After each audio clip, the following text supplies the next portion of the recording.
바보짓 5년 그 후라. 대만이 한국 이겼다. 대만이 한국에 뭐를 이겼을까요? 아주 핵심적인 지표를 대만이 이겼습니다. 여러분 이거 한번 보세요. 1인당 국민소득이 한국을 추월했습니다. 그 금액은 574달러입니다. 그러니까 대만의 국민소득은 쭉쭉 늘어서 급증한 반면에요. 대한민국의 1인당 국민소득은 정체 내지는 하락했습니다. 실질적으로 한번 보세요, 여러분. 2022년입니다. 대만의 통계처에서 발표한 내용이에요. 한국은 32,237달러다. 이렇게 대만 통계처는 발표했고요. 대만은요 32,811달러다. 이렇게 발표를 했습니다. 그러면 574달러가 차이가 납니다. 이것은 여러분 18년 만에 대만이 대한민국을 추월한 겁니다. 18년 만에. 야, 저는 이것을 보면서요. 솔직히 굉장히 충격을 받았습니다. 국가 운영을 도대체 어떻게 했길래 이런 문제까지 발생이 되느냐. 국가 운영을 진짜 이념에 의해서 사사로이 운영했지 않고서는 이렇게 역전당하는 수모를 겪을 수 있을 거냐. 저는 그런 생각을 진짜 많이 했어요. 어떤 분들은 전 정부 탓하지 마라 이렇게 이야기하는데요. 이거를 전 정부 탓하고 안 탓하고의 문제가 아닙니다. 5년 동안 얼마나 경제를 망쳤으면 대만한테 18년 만에 추월을 당합니까? 어느 정도인가 한번 보실래요? 이게 추세선을 보면 여러분 진짜 5년이 우리를 망쳤다 이렇게 얘기해도 틀린 말이 아닙니다. 여러분 이거 한번 보세요.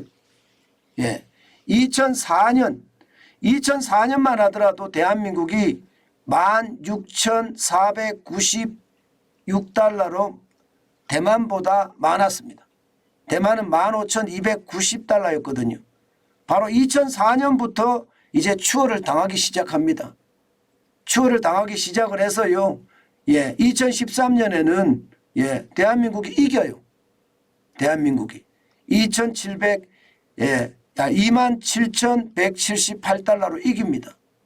대만은요 21,973달러로 떨어지고요. 이게 2018년에 간격을 더 늘렸습니다. 간격을 더 늘렸어요.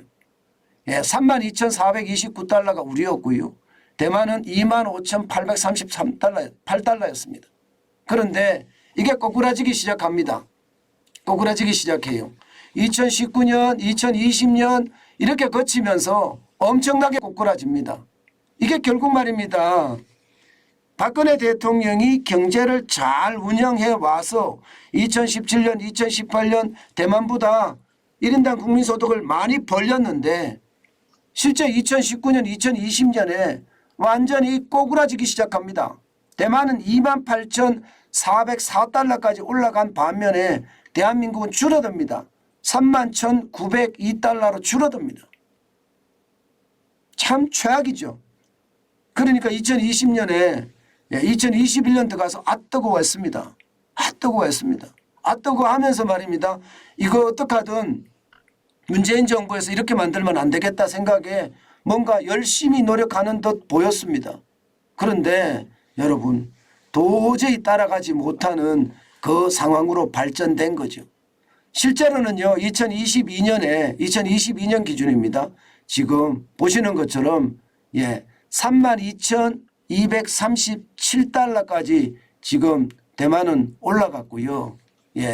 지금 대만은 32,811달러까지 올라갔고요. 한국은 32,237달러까지 떨어졌습니다. 그러니 상황이 굉장히 어려워진 거죠.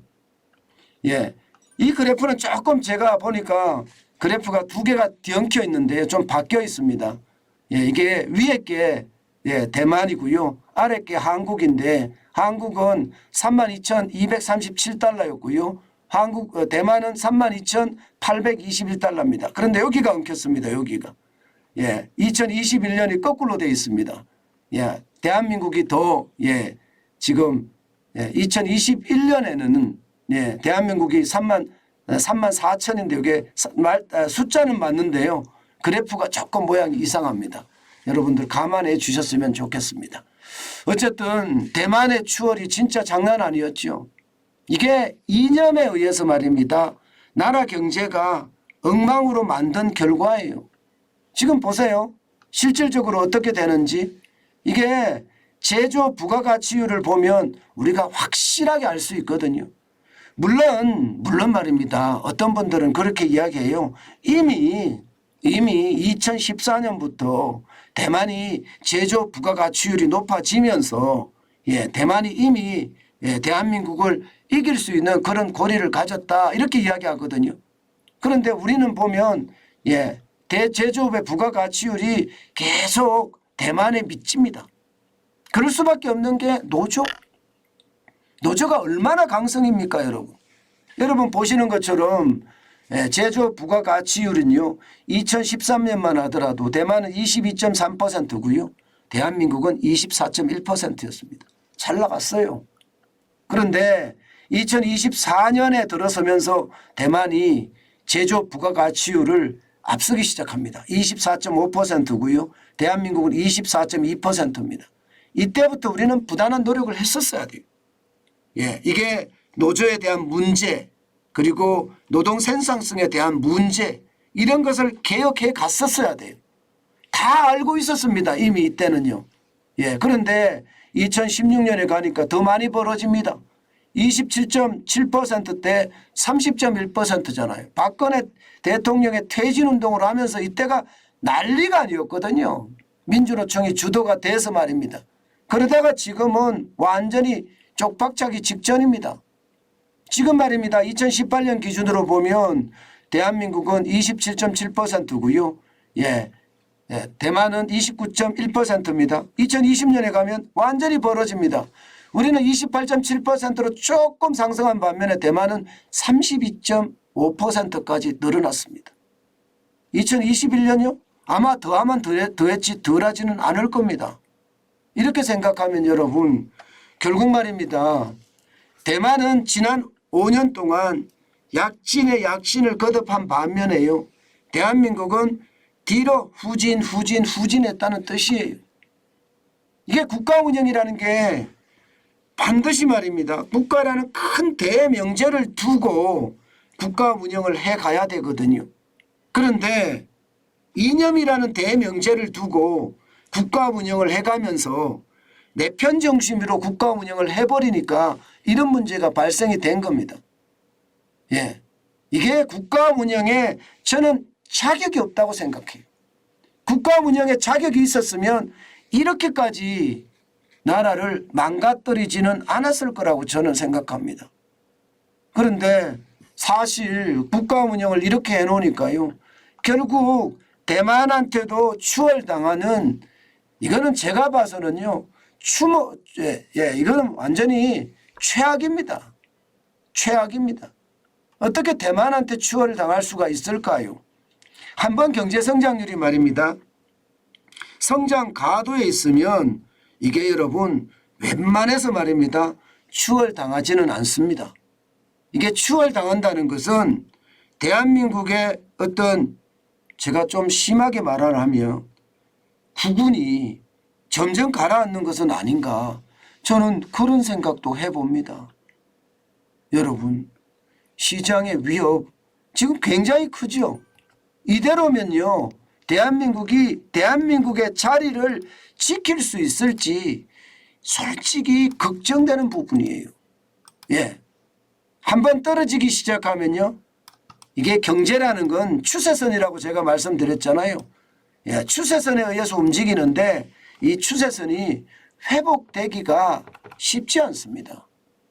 그런데 지금처럼 계속해서 이렇게 빠지면요 결국 말입니다 추세적으로 떨어진다 이런 말이 나옵니다. 여러분도 알다시피 일본이 어떻습니까? 지금 일본이 추세적으로 대한민국에 엄청나게 차이가 난다는 이야기를 많이 하잖아요. 추세적으로. 그런 상황이 저는 반드시 현실화될 거다 그런 생각을 많이 합니다. 일본이 꼬꾸라진 것처럼 우리도 꼬꾸라지고 있다는 거예요. 저는 윤석열 정부가 굉장히 빨리 서둘러야 된다고 생각합니다. 지금처럼 이렇게 계속 가잖아요. 그러면 저는 진짜 최악의 상황을 맞을 수도 있다고 생각합니다. 그 정도로 힘겨운 싸움이 될 거라는 이야기예요. 이게 추세선이 무너지는 것 이것은요. 경제의 어떤 흐름이 바뀐다는 이야기이기 때문에 그 어느 때보다 경제 속에서의 어떤 개혁 빨리 추진해야 됩니다. 지지부진하게 이렇게 너무 천천히 가는 거에 대해서는 저는 충격이 온 다음에 혹시 이게 개혁한다고 난리치는 것은 아닌가. 소 잃고 외양간 굳히는 것은 아닌가. 솔직히 조금 걱정됩니다. 뭐 잘하리라고 믿지만 지금 상황은 그렇게 녹록하지는 않다. 그렇게 말씀드릴 수 있을 것 같습니다.